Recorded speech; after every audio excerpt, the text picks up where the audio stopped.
The summer the boy disappeared, the carnival felt like a city that had been built overnight and would be gone by morning. It arrived the way traveling shows always arrive, 18-wheelers rolling in before dawn, men in reflective vests shouting over backup beeps, metal frames clanging together like someone assembling a giant angry clock. By afternoon, there were lights strung across empty sky, music spilling out of cheap speakers, and the smell, fried dough, diesel, hot sugar, damp grass, settling into everything like a second layer of air. People loved that smell. Parents loved what it promised. A few hours where the world was simple again, tickets, rides, smiles you could buy, and then, right when everyone believed that nothing truly bad could happen in a place this loud and bright, a boy vanished from a carnival ride, and the entire season of that town split into two parts, before and after. His name was Noah Klein, 9 years old. Small for his age, but quick, the kind of kid who always looked like he was about to sprint, even when he was standing still. He had sandy hair that never stayed combed, a thin scar near his chin from falling off a bike, and a habit of worrying his bottom lip when he tried to hold back tears. He was not a troublemaker, not the kid who wandered off just to scare you. If anything, he was cautious, more likely to stay close than to push boundaries. That's part of why his disappearance felt wrong from the first second. It happened at the Riverside Summer Carnival, a medium-sized traveling show that's set up at the edge of town every year right beside the high school football field. Families came after dinner when the heat softened and the sky turned purple. Teenagers came in packs, moving like schools of fish, laughing too loudly and pretending they weren't still kids themselves. Older couples came for the nostalgia and the raffle and the way the lights made everything feel younger. Noah came with his mother, Claire, and his younger sister, Ivy. Claire had not wanted to go. Not at first. She'd worked a double shift at a nursing home and still had that tired ache behind her eyes. But Noah had been talking about the carnival for weeks.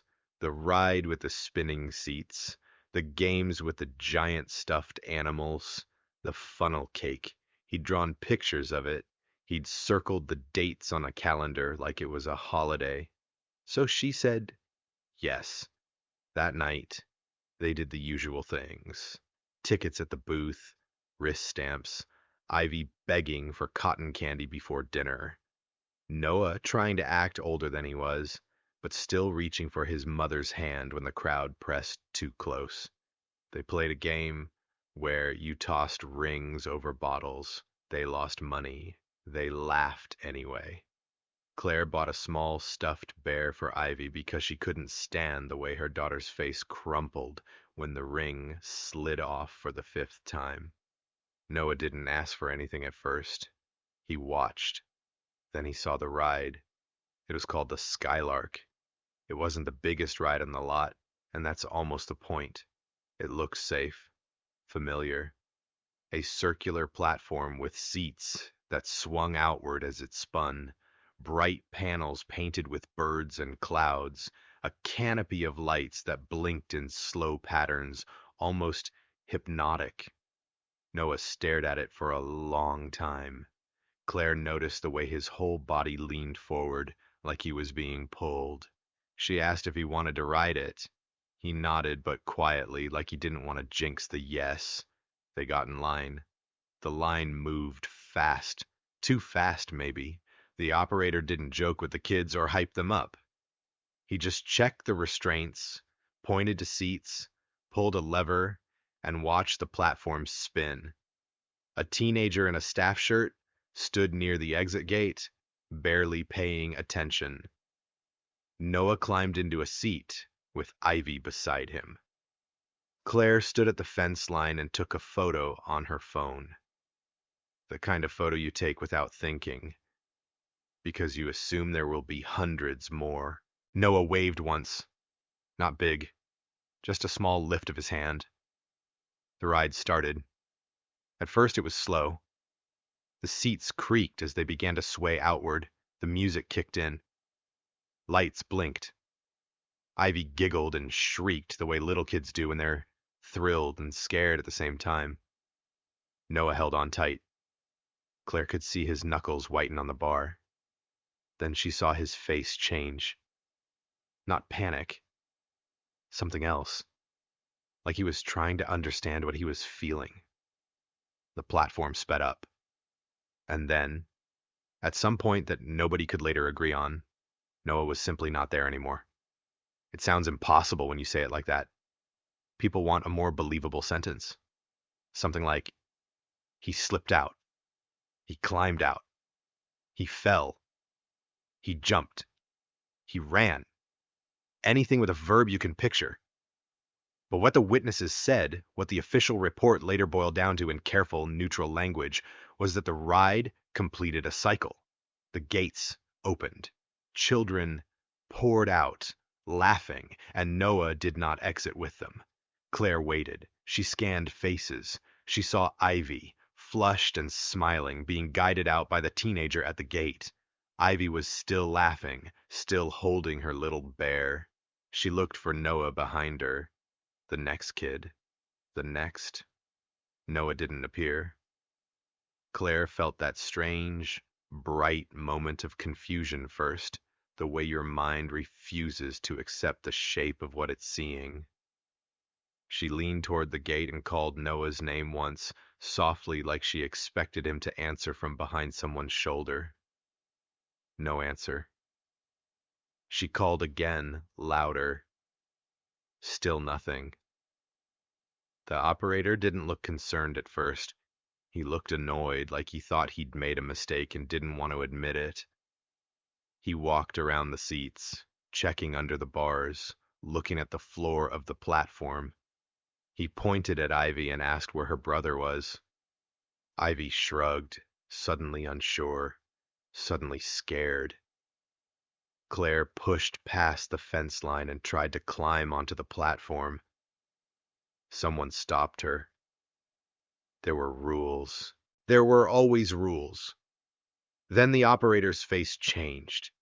He began checking restraints again like he didn't trust his own eyes. He looked under the seats. He looked behind the central column. He bent down and peered into the mechanical base through a small service opening near the edge of the platform.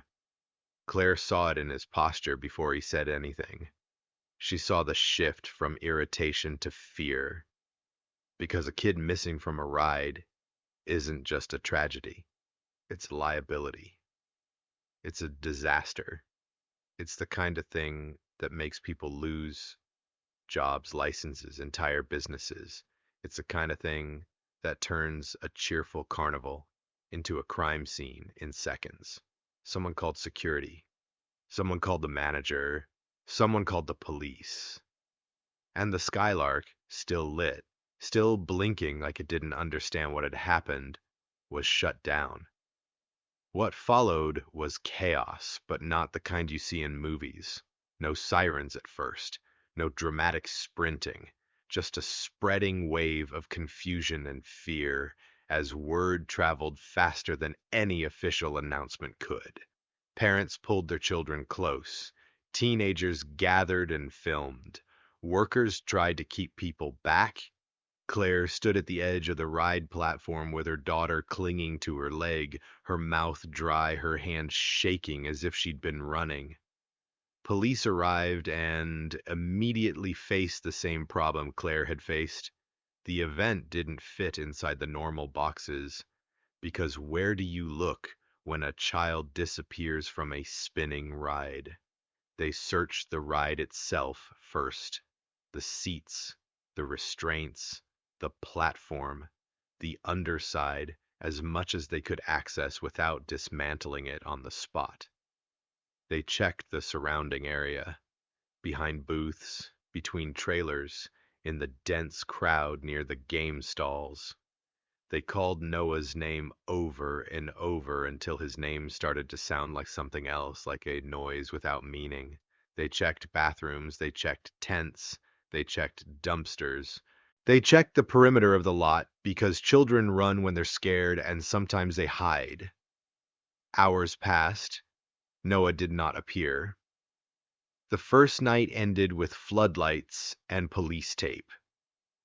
A carnival is not built to be quiet, but after midnight, with the music off and most families sent home, it became a place of metal shadows and buzzing lights. The rides stood still like dead animals. The stuffed prizes hung in rows, smiling into nothing. Blair sat in the back of a police cruiser at one point, answering questions that felt unreal. What was Noah wearing? Had he ever run away before? Did he have any medical conditions? Had anyone been paying attention to him? Did she see him leave the seat? The last question was the cruelest because it implied something that Claire's mind could not touch yet, that Noah had left the ride while it was moving. She told them the truth. She didn't see him leave. She saw him ride. She saw him wave. She saw him spin. And then she saw the ride stop and her son was gone. The investigation began with two theories that fought each other like hostile twins. The first theory was accidental, that Noah fell from the ride. It was the simplest explanation, the one investigators wanted because it fit physics. If a kid fell, maybe he was hurt, maybe he'd crawled somewhere, maybe he'd been dragged into a space beneath the platform. Mechanical equipment can hide bodies. That's a horrifying sentence, but it's true. They searched for signs of a fall. Blood, fabric, any scrap of clothing, any shoe, any evidence that he'd hit the ground. There was none. The second theory was human, that someone took him. That sounded impossible too, until you consider what a carnival really is when you peel away the lights. It's a temporary village run by strangers, a place with blind spots, a place where people move in and out, where someone can blend into a crowd and disappear down a service corridor without anyone remembering their face. The police didn't say it out loud that first night, but Claire could feel it in the way they began to look at workers, in the way they asked for staff lists, in the way they separated the operator from the rest of the crew and questioned him harder. The operator's name was Trent Morrow. He was in his early 30s, pale, with short dark hair and a tight jaw. He didn't look like a monster. He looked like a tired man whose life had just become a nightmare. He told police he'd done that ride for 3 seasons. He'd never had an incident like this. He said he checked every restraint. He said he didn't see Noah slip. He said over and over that it made no sense. He also had something else going against him. His timeline didn't match the footage. Because there was footage, not from the ride itself. The Skylark had no internal cameras, but the carnival lot had a few fixed cameras aimed at entry points and ticket booths. Nearby street cameras caught parts of the crowd, and there were dozens of phone videos recorded by teenagers who happened to be filming the ride's lights or their friends screaming in joy. Those videos were messy, shaky, incomplete, but investigators did what investigators do when reality gives them scraps. They stitched the scraps together into a story and then stared at the gaps. They confirmed Noah boarded the ride. They confirmed he was seated. They confirmed he was visible for part of the ride cycle. Then, at some point, the videos either didn't show him clearly or the motion blur and the swinging seats obscured his position. That alone wasn't proof of anything. A spinning ride is hard to film. But what stood out was this. No video showed a clear moment of Noah falling, not one. You might think that means he didn't fall. You'd be tempted to use the absence of footage as evidence, but investigators couldn't because phones don't record everything. People point cameras at what they think will be fun, not at what will become important. Still, the absence of a fall, combined with the absence of any physical sign of injury around the ride, pushed the case toward the second theory, abduction. When you say that word, people picture dramatic violence, screams, a struggle, a van speeding off into darkness. But real abductions, the ones that stay unsolved, often look like a mistake. A child stepping the wrong way, a door that shouldn't be open, being open, a moment of normal adult authority, someone saying, calmly come here, and the child obeying because children are trained to obey. In the days that followed, the carnival became the center of a town's fear. Search teams combed wooded areas nearby. Volunteers walked the riverbanks. Dogs tracked scents until those scents dissolved into the chaos of a place where thousands of feet had walked and where the air smelled like oil and sugar and mud. Flyers appeared on street corners. Nagsin missing call this number. People made casseroles for Claire and her family. People whispered in grocery store aisles about who might have done it. People started looking at carnival workers like they were a species rather than a group of humans. The carnival, under pressure, did what traveling shows do when trouble lands on them. It tried to move, but it couldn't. The lot was locked down by police. Trailers were searched. Personal belongings were searched. Workers were interviewed. Background checks were run where possible, though possible is the key word, because carnival staffing is a patchwork. Temporary hires, contractors, people who drift in and out of paperwork, people who live in a world that doesn't always intersect cleanly with the world of official records. A week passed, then 2, then a month. Noah was still gone. The case became a cold case before anyone was ready to call it that. Claire kept going because parents of missing children don't get to stop. She gave interviews. She stood at press conferences holding a photo of Noah taken the day before the carnival, his teeth slightly crooked, his eyes bright. She begged someone, anyone, to come forward. She also started to fixate on the Skylark, because the Skylark was the last place her son was known to be. It was the last place the story still had a shape. Everything else was darkness. The ride, meanwhile, was quietly removed from the carnival's lineup. Not destroyed, not thrown away, just moved out of sight. The carnival manager, a man named Everett Dane, told police it was standard procedure. The ride would be inspected, repairs would be made. They couldn't operate it again until they knew it was safe. But there was an uncomfortable detail hidden under the word repairs. The Skylark was not taken to a public place for inspection. It was not sent to a reputable safety facility with a paper trail that comforted a community. It was taken to a storage yard owned by a private logistics company, the kind of yard where carnival equipment sits between seasons, fenced, locked, forgotten. Claire tried to visit. She was turned away. The storage yard was private property. Police said they had already examined the ride as much as they could at the time. They said they had no warrant to go back repeatedly. They said, in careful language, that they were following leads elsewhere.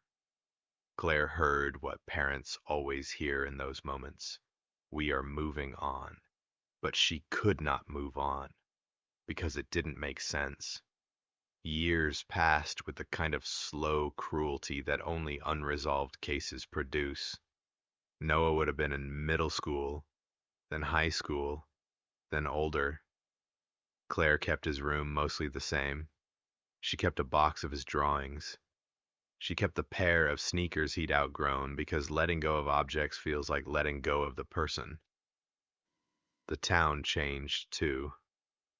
People stopped talking about the carnival unless they were arguing. Some insisted Noah had been abducted by a worker. Some insisted the police had missed evidence of an accident. Some went darker, spinning stories about hidden tunnels and trafficking and cover-ups. The carnival never returned to that field again. Officially, it was by mutual agreement. Unofficially, nobody wanted it. The case lived in whispers, in online forums, in occasional anniversary news stories that offered nothing new. Claire learned the painful rhythm of media attention, a burst of interest, then silence, then a burst again when there was nothing to say. Then, 12 years after Noah vanished, something strange happened. The storage yard changed ownership. It happens all the time. Companies sell, new companies buy, records get lost, old equipment gets evaluated and junked. A new manager looks at a row of rusting rides and sees only scrap value. In this case, the new owner was a regional redevelopment firm that specialized in converting industrial land into commercial space. The yard was scheduled to be cleared. Everything old was to be removed. Anything valuable would be sold. Anything not valuable would be scrapped. A local journalist named Dana Rios heard about the clearance through a friend who worked in permitting. Dana had been a junior reporter when Noah disappeared, and the case had haunted her because it felt like a hole in the town's memory. She had kept a file. She had kept notes. She had kept names. When she heard the yard was being cleared, she made one phone call, then another, and within a week, the case that had been half forgotten became urgent again for one reason. The Skylark was about to be destroyed. Dana contacted Claire. Claire didn't cry at first. She didn't shout. She went quiet, which can be worse. Then she said, very carefully, that she wanted that ride examined again. She said she wanted every bolt and panel inspected. She said she wanted to know if her son's disappearance had been inside that machine all along. The police department, now staffed by many people who hadn't even been there 12 years earlier, responded with the slow caution of bureaucracy. Cold cases require resources, warrants require justification, evidence chains require documentation. But the truth is, public pressure moves mountains that paperwork alone cannot. Dana published a short piece online, just a few paragraphs, with one sentence that ignited the town like a match. The ride connected to the Noah Klein disappearance is about to be scrapped. People shared it. Claire's name resurfaced. Noah's photo resurfaced. Within days, the department reopened the case officially, not because they suddenly had new evidence, but because they had something rare, a chance to re-examine the most important physical object in the story. The Skylark was still there, not in the shape it had been on that summer night. It was rusted. Its paint had faded into something sad. The seats hung limp like tired limbs. The lights, once cheerful, were dead. The whole ride looked like a memory that had been left in the rain too long, but it was there, and so was the control booth. Most people didn't think about the control booth when they thought about Noah's disappearance. They pictured the ride platform, the seats, the restraints, and the booth was just a small metal structure attached to the ride's base, where the operator stood and controlled speed and braking. Over the years, the booth had become sealed, not officially sealed with evidence tape and police tags, sealed the way things become sealed when nobody needs them anymore. The door had been locked and then rusted shut. The windows were clouded. The booth looked like a dead watchtower. When investigators arrived at the yard with a team of technicians, they focused on the ride platform first. They documented the condition. They photographed everything. They looked for modifications. They compared parts to old maintenance records, such as they were. It was methodical work, slow, frustrating. Then one technician, a quiet man named Ravi Patel, pointed at the booth. He said, almost casually, that the booth should be open too. The officer in charge hesitated. The booth had been searched, they assumed, back when the case was fresh. Why would it matter now? Ravi insisted. He said, if something had been hidden, the booth was one of the easiest places. It was secure. It was ignored. It was close to the ride. It was also, importantly, a place with wiring and panels and compartments that most people wouldn't examine unless they had a reason. They got a reason. They used a cutting tool to break the rusted lock. The metal complained as it gave way. The door opened with a sound like tearing fabric, and a stale smell rushed out. Dust, old oil, and something faintly sour like water that had sat too long in a bucket. The booth was cramped, a control panel, two levers, wiring behind a metal plate, old manuals stuffed into a side compartment, a seat bolted to the floor, a small shelf where a coffee cup once sat. At first glance, it looked like nothing. Then Ravi noticed the floor. The floor had been reinforced, not in an official manufacturer way, in a sloppy human way. A section of metal plate bolted down with newer bolts than the rest of the booth. The plate didn't match the original structure. The edges were rough. The paint was different. It looked like someone had added it after the fact, trying to make it look like it belonged. Ravi tapped it. It sounded hollow. The room went still in that particular way it goes still when people feel a moment turning. They removed the bolts. The plate lifted, and beneath it was an access cavity. Not a huge cavern, not a dramatic tunnel, just a narrow space where wiring and mechanical linkages were supposed to run. But the cavity had been altered. A section of internal wall had been cut away, creating a deeper pocket. Inside that pocket was a rusted metal box. The box was the kind used for storing tools. It had a latch.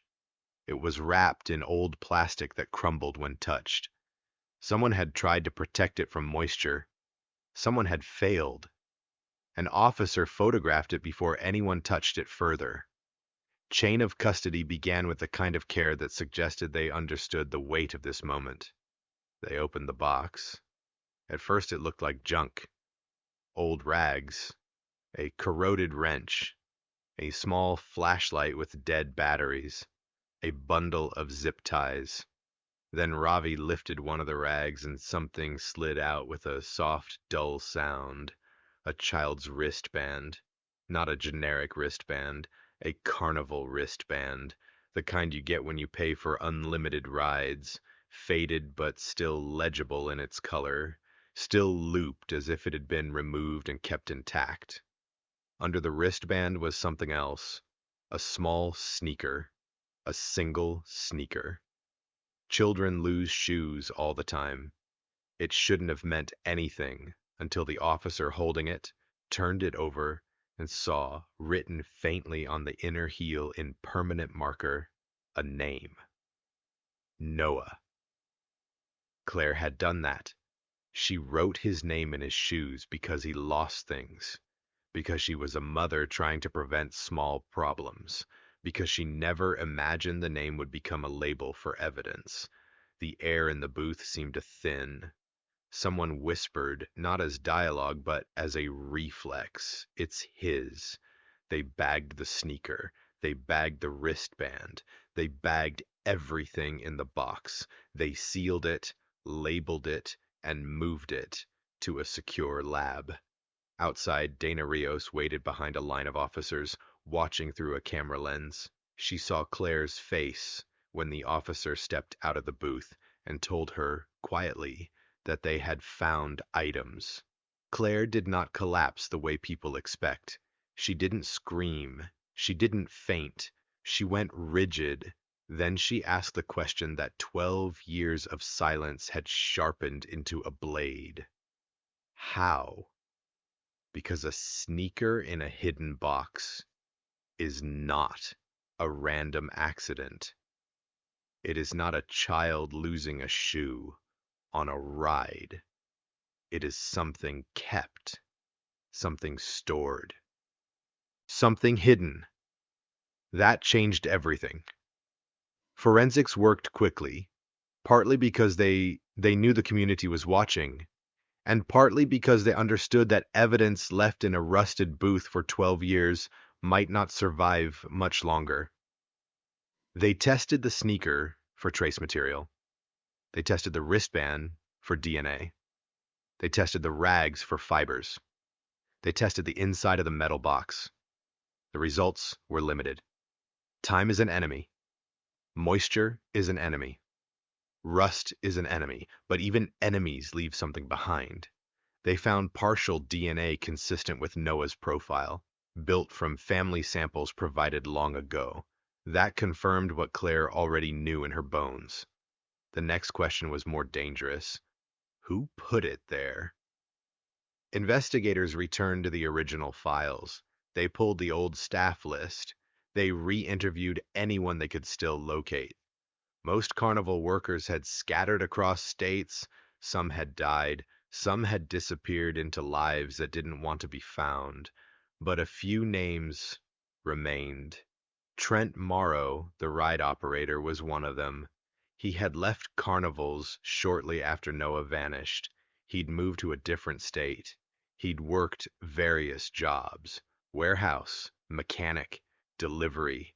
He had a record for minor offenses, nothing major, no kidnapping, no violence, just the messy edges of a life. When investigators visited Trent, he looked older than he should have. His hair was thinner. His eyes had that dull caution of someone who expects bad news. He was not surprised that police were asking about Noah again. He'd been waiting for it, in some way, all these years. He denied taking Noah. He denied hiding anything. He said the ride was safe. He said he checked restraints. He said he had never opened the control booth floor plate. He said he didn't even know there was an access cavity under it.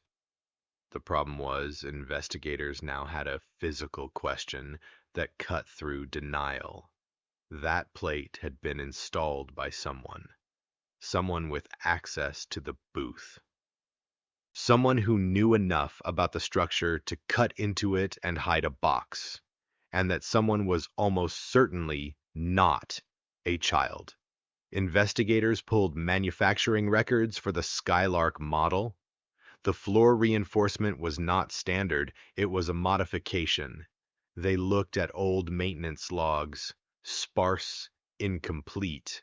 But there was a note about electrical interference in the booth weeks before Noah vanished. There was a note about a contractor doing work on the control panel. A contractor, not Trent. They traced the contractor name to a small electrical service company that had since gone bankrupt. The owner had retired. The records were in boxes in a garage.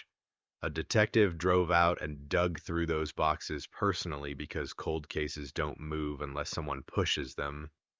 In the boxes, they found invoices.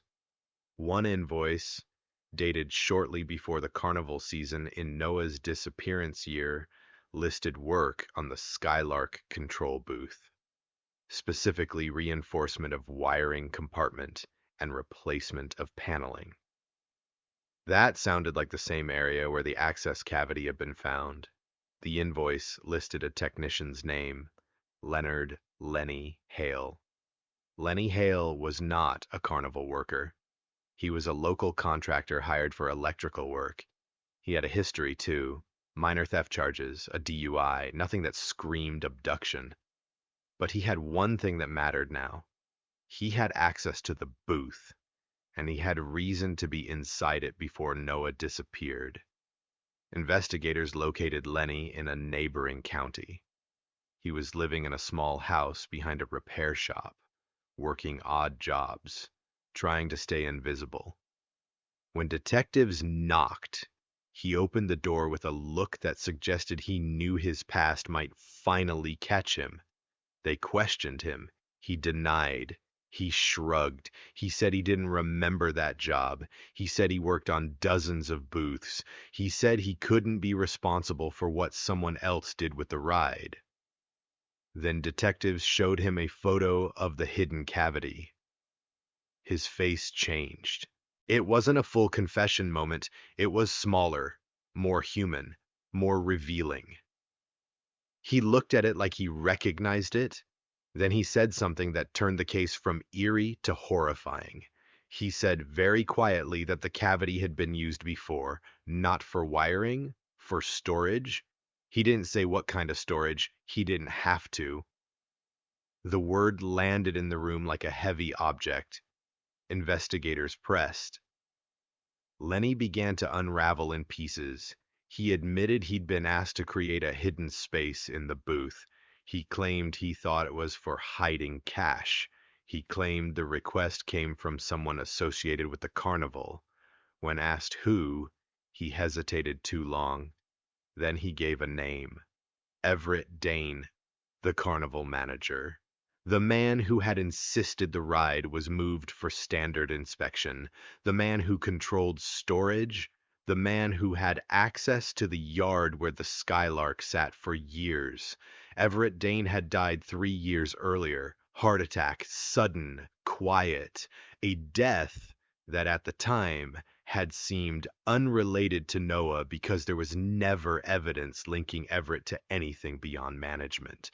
Now, suddenly, Everett was not just a manager, he was a possible architect, a possible gatekeeper, a man who could instruct a contractor to build a hiding place and then later use that hiding place for reasons that did not fit inside any harmless explanation. Investigators felt the cold frustration of chasing a suspect who was already gone. Dead men don't confess. Dead men don't get tried. Dead men don't give you the moment of accountability that families crave. But dead men can still leave patterns. The detective team pulled Everett's financial records from the period around Noah's disappearance. They found irregularities, small but persistent cash deposits, inconsistent reporting. They found a pattern of payments to a private storage yard under a different company name. They found, in old emails recovered from a computer in an evidence archive, references to moving units and quiet storage. It began to look like Everett had been running something alongside the carnival, something that required hidden space and private yards and cash movement. The theory of the case shifted again. Maybe Noah hadn't been taken by a random predator. Maybe he had been taken because he saw something, wandered into something, or was in the wrong place during something organized. Investigators returned to the Skylark ride design, now with the idea that it wasn't just a ride. It might have been a tool, a cover, a distraction, a loud spinning machine that drew crowds and created blind spots while other movements happened nearby. They examined the base of the ride more deeply. They found a service hatch that led into the structural platform. From there, a person could reach parts of the mechanical cavity beneath. There was no grand tunnel connecting to the outside world, no secret subway beneath the carnival. But there were spaces where a child could be moved out of sight quickly, at least long enough for the crowd to disperse and for an adult with authority to navigate him through staff areas. A child's sneaker and wristband in a hidden box suggested one thing with sick clarity. Noah had been close enough to the booth, or under the booth's control, for those items to be taken, and the items weren't discarded, they were kept. Why keep them? Because they were evidence, or because they were trophies. Investigators did not want to say trophy. They wanted the case to be practical. Criminals are practical, but some criminals are not. Claire, when told about the new suspect connections, reacted with a strange kind of calm. She said she didn't care who it was anymore. She said she just wanted Noah. She said she wanted an answer that wasn't a shoe in a box. The investigators did what they could. They followed Everett's shadow. They talked to former Carnival staff. Many were unwilling. Some were angry. Some were scared. A few, after years of holding things in their throats, finally let words out. One former worker described Everett as the kind of manager who liked secrets, the kind of man who would pull you aside and offer you extra cash for extra tasks, the kind of man who always knew which door was unlocked and which was watched. Another worker, older, said Everett had once bragged about having quiet places on the lot where you could hide anything. Most of it sounded like carnival bravado, until you pair it with an actual hidden cavity in a control booth. Then bravado becomes a blueprint. A breakthrough came from an unlikely direction, an old storage yard ledger. The redevelopment firm that had bought the yard provided records showing which trailers and equipment had been stored and when. Those records were incomplete, but one thing stood out. A particular enclosed cargo trailer, linked to Everett's private company name, had been stored on and off for years, long after the Skylark was parked there. Why store a trailer for years if it contained nothing valuable? Investigators obtained a warrant to locate and inspect the trailer, which had been sold at auction when the yard changed hands. The trailer was found in a rural property 2 counties away. The current owner had purchased it cheap and used it for equipment storage. He had never opened one interior compartment because it was sealed with bolts and looked like part of the wall. When investigators opened that compartment, they found a small, hollow area with old insulation and a metal ring bolted into the floor. They found scratch marks. They found a faint chemical residue consistent with industrial cleaning. They also found, tucked behind a panel, a child's drawing. A piece of paper folded, brittle with age, crayon lines, a bird, a spinning circle, a stick figure holding a balloon. On the back, a name written in a child's hand, Noah. The paper was tested. It held DNA consistent with Noah's family profile, likely from skin cells left years earlier. The trailer did not contain a body. It did not contain a person. It did not contain the kind of clear evidence that ends a case. But it contained a truth. Noah had been inside that trailer at some point. That meant he had been moved off the carnival lot. That meant his disappearance was not an accident. And it meant someone had succeeded in hiding him in plain sight, using the most ordinary carnival tool, an enclosed trailer. The case shifted inevitably toward a horrifying possibility: trafficking. Investigators were cautious. Trafficking is a word that attracts attention and panic, and it can be misused. But they could not ignore patterns that were forming: hidden compartments, cash deposits, private storage, long-term trailer retention, and the deliberate concealment of a child's belongings. They consulted federal partners. Records were cross-checked against other missing child cases in regions where Everett's Carnival had operated. They looked for overlaps in dates. They looked for patterns in locations. They found something that made every hair on Claire's arms rise when it was explained to her. 2 other disappearances, not widely publicized, not solved, both involving family events in towns where the same carnival had set up, both involving moments when a child was last seen near a ride cluster and then gone. In both cases, The families had been told there was no evidence of kidnapping, and the cases had cooled quickly. Now, with the Noah Klein evidence, those old cases were reopened too. Investigators began treating Everett Dane not as a local suspect, but as a potential node in something larger. A man who had, at minimum, created opportunities for harm and concealment. But Everett was dead. The trail was years old. Whoever else might have been involved had had a decade to vanish, to change names, to move states, to bury their past. That is the cruel reality of delayed justice. Still, the case produced one more crack of light. When investigators reviewed old phone records connected to Everett, they found repeated calls to one number during the months after Noah vanished. The number belonged to a man named Samuel Brandt, a logistics broker who handled shipments and transport contracts. Samuel Brandt was alive. Samuel Brandt initially refused to cooperate. He hired a lawyer. He claimed he barely knew Everett. He said they had done business, nothing more. He said he had no knowledge of Noah. Then investigators showed him the child's drawing found in the trailer compartment. They showed him the photo of the sneaker labeled Noah. They showed him the invoice with Lenny Hale's name and the hidden cavity. The evidence did what threats could not do. It made denial dangerous.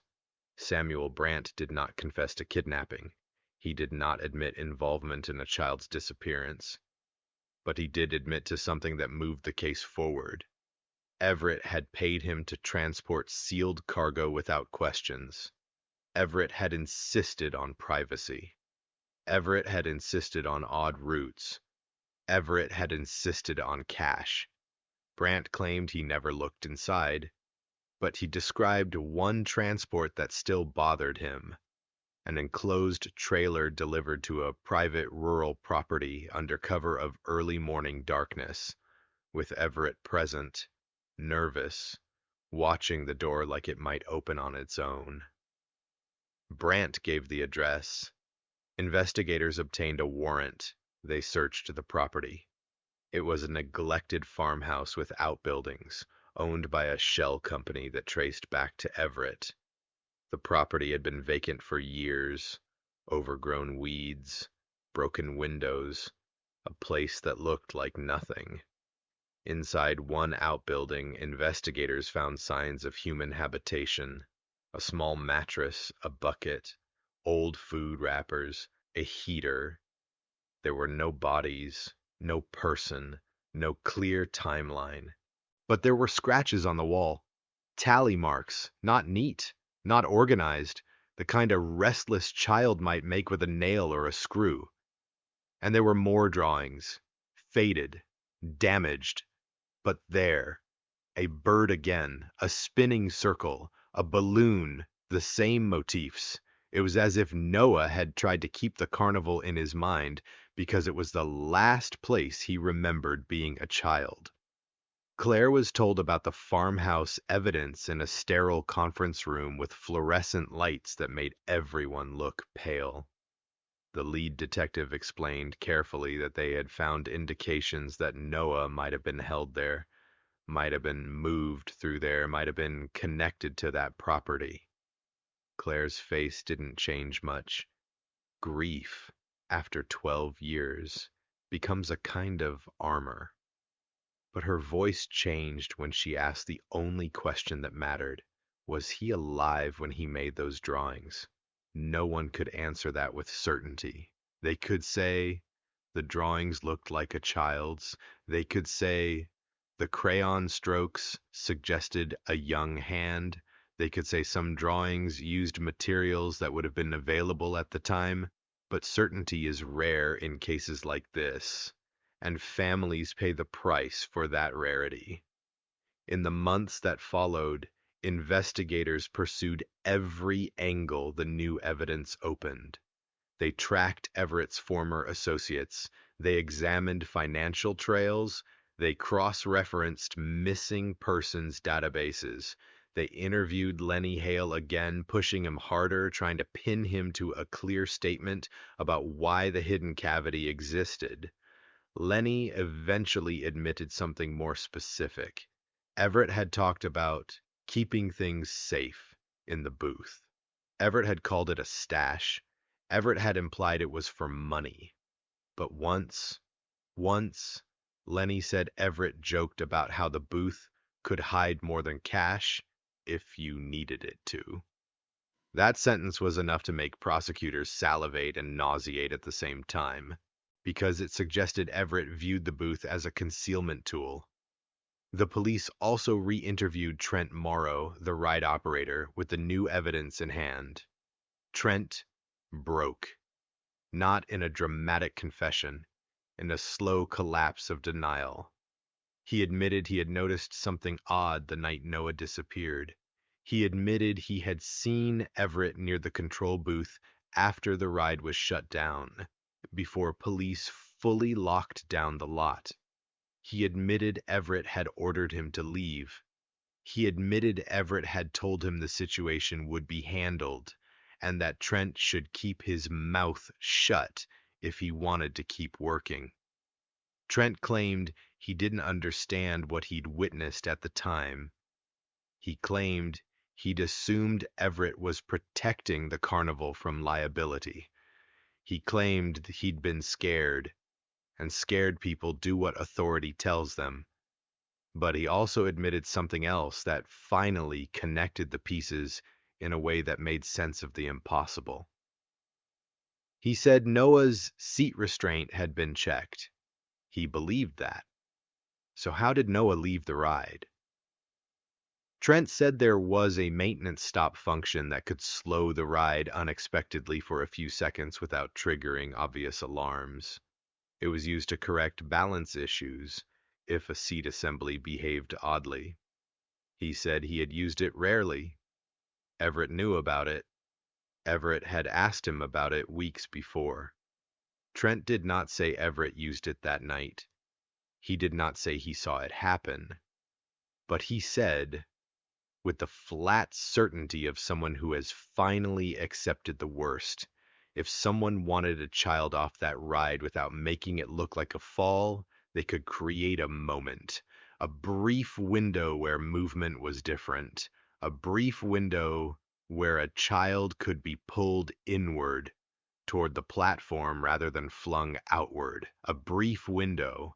And in a crowd where everyone is watching lights and screaming and laughing, a brief window is all a prepared person needs. The case did not end with handcuffs around Everett's wrists because Everett was dead. It did not end with Noah walking home because time does not return what it takes. But it did end with something the family had been denied for more than a decade. A coherent explanation for how a boy could vanish in a place that felt too public for disappearance. The control booth, once ignored, had been turned into a hiding place. The ride, once seen as entertainment, had been a distraction and a tool. The carnival, once loved as tradition, had been the perfect environment for control. Loud, temporary, full of strangers, full of gaps in accountability. Investigators ultimately classified Noah's case as an abduction linked to criminal concealment and potential multi-state offenses associated with the carnival's former management. That language was careful, legal, restrained. Claire heard it differently. She heard, "Someone took my son." The last development in the case came quietly. A year after the booth discovery, a tip came in from a neighboring state. A man in his early 20s had been arrested for a minor charge and had his DNA taken, as is routine. The DNA produced a partial match in a database connected to families of missing children. And the match was not definitive. It was not a perfect hit. It was a possibility. The man had grown up in foster care. He had no clear record of his birth family. He had no childhood photos beyond the age when foster systems begin keeping files. He had a scar near his chin that, according to medical records, came from a bike accident when he was very young. The investigators approached him carefully. They did not tell him he might be Noah. They told him there was a possible family connection to a missing person case and asked if he would be willing to provide an additional sample. He agreed. The results came back with the kind of precision science can provide, even when life is chaos. He was not Noah. The match had been coincidental, tied to distant relatives. A painful false sunrise, Claire was told. She listened. She nodded. She did not break. She had broken too many times already. Still, the fact that investigators had even come close to a possibility changed something.